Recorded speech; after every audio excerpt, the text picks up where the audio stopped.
Good evening everyone. Biswajit math study চ্যানেলে তোমাদের আবারও স্বাগত জানাই। আশা করি তোমরা প্রত্যেকেই ভালো আছো। তো আজকে আমরা ভেক্টর অ্যালজেব্রার সাজেশন সম্পর্কে আলোচনা করব।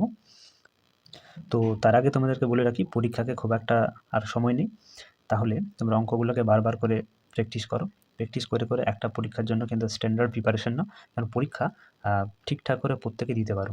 তোমরা পরীক্ষা ঠিকঠাক করে দিতে পারলে এতদিনের পরিশ্রমটা আমার কিন্তু সফলতা পাবে, অর্থাৎ সার্থক হবে। ঠিক আছে? তো প্রত্যেকের কাছে আমি অবশ্যই বলবো যে প্র্যাকটিস করো, বারবার করে কিন্তু এখন প্র্যাকটিস করো, অন্য কোনো দিয়ে কনসেন্ট্রেট না দিয়ে পড়াশোনার প্রতি পুরো ফোকাস রাখো।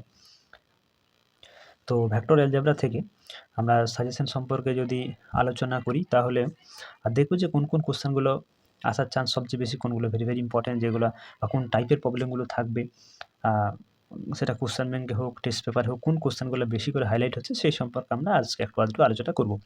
তো তার আগে তোমাদেরকে বলে রাখি যে ভেক্টর অ্যালজেব্রা থেকে তোমাদের অল টোটাল 5 মার্কসের কোশ্চেন থাকবে। এটা ইউনিট 1-এর একটি অংশ বা চ্যাপ্টার, যেখান থেকে তোমাদের 5 মার্কসের কোশ্চেন থাকবে। এবার এটা দুটো পার্টে ডিভাইড করা থাকবে, অর্থাৎ 2 মার্কসের একটি কোশ্চেন তোমাকে পরীক্ষাতে দেবে এবং করতে হবে, এবং একটি 3 মার্কসের কোশ্চেন করতে হবে। তাহলে আলটিমেটলি 3-2-এ 5 হচ্ছে।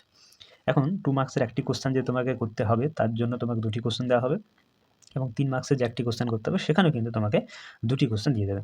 এখন তাহলে 2 মার্কসের এবং 3 মার্কসের একটি করে কোশ্চেন তোমাকে আলটিমেটলি করতে হবে। তাহলে কোন ধরনের কোশ্চেনগুলো সবচেয়ে বেশি পড়ার চান্স রয়েছে বা যেগুলো বেশি ইম্পর্টেন্ট, সেগুলো আজকে আমরা একটু আলোচনা করব। তো চলো প্রথমে 2 নম্বরে কোন কোন কোশ্চেন একটু বেশি ইম্পর্টেন্ট রয়েছে সেগুলো একটু দেখব। তো 2 মার্কসে তোমাদের যে কোশ্চেনগুলো রয়েছে, আমরা আশা করব যে এই কোশ্চেনগুলো তোমাদের কিন্তু খুব ইজি দেবে। ঠিক আছে? প্রত্যেকেই করতে পারবে, খুব একটা অসুবিধা বা খুব একটা চাপ নেওয়ার কোনো প্রয়োজন হবে না। তো তোমাদের এই ভেক্টর অ্যালজেব্রা থেকে যে ফর্মুলাগুলো রয়েছে, ডট প্রোডাক্ট, ক্রস প্রোডাক্টের যে ফর্মুলাগুলো রয়েছে, ফর্মুলাগুলো কিন্তু তোমাদের প্রত্যেককে মাথায় রাখতে হবে। ঠিক আছে? কারণ তোমাদেরকে 2 নম্বরে যে কোশ্চেনগুলো দেবে, ওগুলো দেখবে কোনো না কোনো ফর্মুলাতে তোমাকে সরাসরি অ্যাপ্লাই করতে হবে। তাহলে ফর্মুলাগুলো তুমি যদি প্রত্যেকটা না মনে রাখো, তাহলে কিন্তু 2 মার্কসের কোশ্চেনগুলো তুমি করতে পারবে না। যেমন দেখো এখানে question number 1, mod of a vector plus b vector equals to mod of a vector minus b vector হয়, তবে a vector b vector উপর লম্ব আছে, সেটা প্রুভ করে দেখাতে হবে। এখন লম্ব হওয়ার কন্ডিশন তোমাকে মনে রাখতে হবে যে দুটি ভেক্টর কখন পরস্পর লম্ব হয় বা লম্ব হওয়ার শর্ত কী। এই জন্য তোমাকে ফর্মুলা কিন্তু অবশ্যই মুখস্থ রাখতে হবে।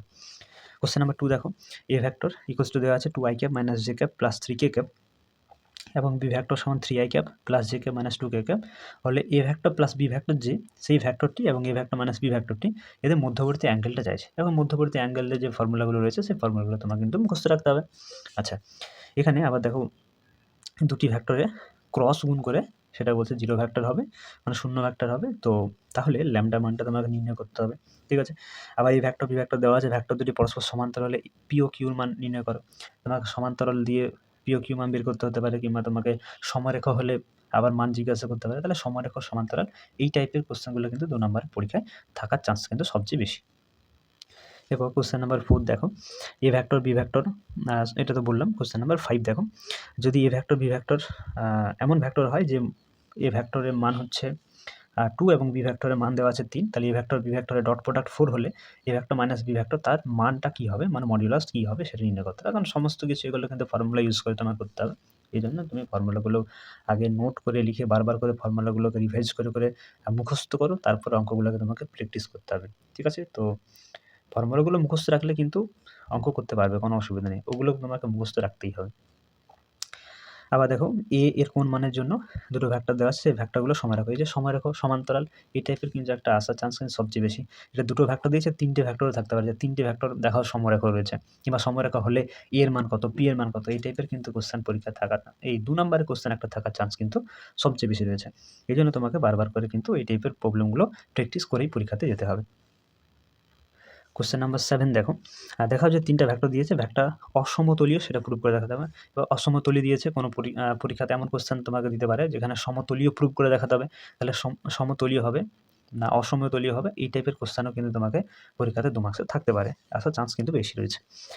আবার দেখো, বি ভেক্টর ওপর এ ভেক্টর, এর ভেক্টর অভিক্ষেপ 4 দেওয়া আছে, তার ল্যামডা মানটা কত। ঠিক আছে? আবার তোমাকে ভেক্টরের উপর যে অভিক্ষেপ, ভেক্টর অভিক্ষেপ, আবার স্কেলার অভিক্ষেপের যে ফর্মুলাগুলো, সেই ফর্মুলাগুলো মুখস্থ রাখতে হয়।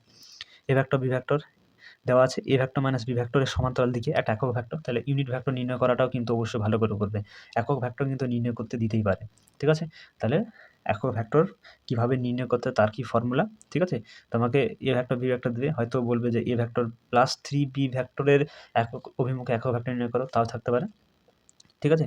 বা একটা সিম্পল ভেক্টর দিয়েও বলতে পারে যে একক ভেক্টর নির্ণয় করো। তাহলে একক ভেক্টর নির্ণয় করতে হয় কীভাবে, সেই ফর্মুলাগুলো কিন্তু অবশ্যই তোমরা বারবার করে রিভাইজ করবে, প্র্যাকটিস করবে, ঠিক আছে? একক ভেক্টর কীভাবে নির্ণয় করতে হয় দেখবে আমার চ্যানেলে প্লেলিস্টে গিয়ে তোমরা দেখতে পারো যে একক ভেক্টর আমরা যখন অনুশীলনীতে বিভিন্ন অঙ্ক কিন্তু একক ভেক্টর নির্ণয় করেছি, তোমরা প্লেলিস্টে গিয়ে কিংবা এই ভিডিওর ডেসক্রিপশন বক্সে গিয়েও লিঙ্ক ক্লিক করে অবশ্যই দেখতে পারো। কোশ্চেন নাম্বার 10, এ ভেক্টর ও বি ভেক্টর দুটি ভেক্টর, এ ভেক্টর মান 3, বি ভেক্টর হচ্ছে 2/3, A vector cross B vector একটি একক ভেক্টর। আচ্ছা, এ ভেক্টর বি ভেক্টরটা এই যে ক্রস প্রোডাক্টটা, সেই ভেক্টরটি আবার বলছে একটা একক ভেক্টর, অর্থাৎ এর মান 1। তাহলে এ ভেক্টর বি ভেক্টরের মধ্যবর্তী কোণ নির্ণয় করো। এগুলো সবই কিন্তু ফর্মুলা ইউজ করে করতে হবে, ঠিক আছে? ছোটো ছোটো কোশ্চেন তোমাকে বারবার করে প্র্যাকটিস করতে হবে। তো তোমাকে এই টাইপের পরীক্ষাতে কিন্তু 2 নম্বরের কোশ্চেন একটা দিতে পারে। তো আমি বলবো যে এই টাইপের যে প্রবলেমগুলো রয়েছে বারবার করে তোমরা প্র্যাকটিস করো। তো চলো এরপর আমরা দেখে নেবো 3 মার্কসের কোশ্চেনগুলো আমার কীরকম থাকতে পারে। তো ভেক্টর অ্যালজেব্রা বা ভেক্টর বীজগণিত থেকে যদি আমরা 3 মার্কসের কোশ্চেনগুলো দেখি, তাহলে কীরকমভাবে বা কীরকম টাইপের কোশ্চেন থাকতে পারে, কোনগুলো আসার চান্স বেশি। তাহলে এখানে আমি কয়েকটা কোশ্চেন লিখে রেখেছি।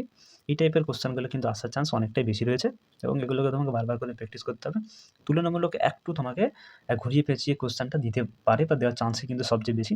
তাহলে তোমাকে আগাম কিন্তু সেটার ভেবেই তোমাকে প্রিপারেশন করে ঠিকঠাক নিতে হবে। দেখো question number 1, A vector, B vector, C vector 3টি ভেক্টর দেওয়া আছে। একটা ভেক্টর আর ভেক্টর নির্ণয় করো। তোমাকে আর ভেক্টর নির্ণয় করতে হবে এবং এ ভেক্টর, বি ভেক্টর উভয়ের উপরে কিন্তু লম্ব। ওই আর ভেক্টর যেটা নির্ণয় করতে হবে সেটা কিন্তু এ ভেক্টর, বি ভেক্টর দুটি ভেক্টরের উপরেই কিন্তু লম্ব হবে। আর ভেক্টর আর সি ভেক্টরের ডট প্রোডাক্ট করে তুমি 9 পাবে, ঠিক আছে?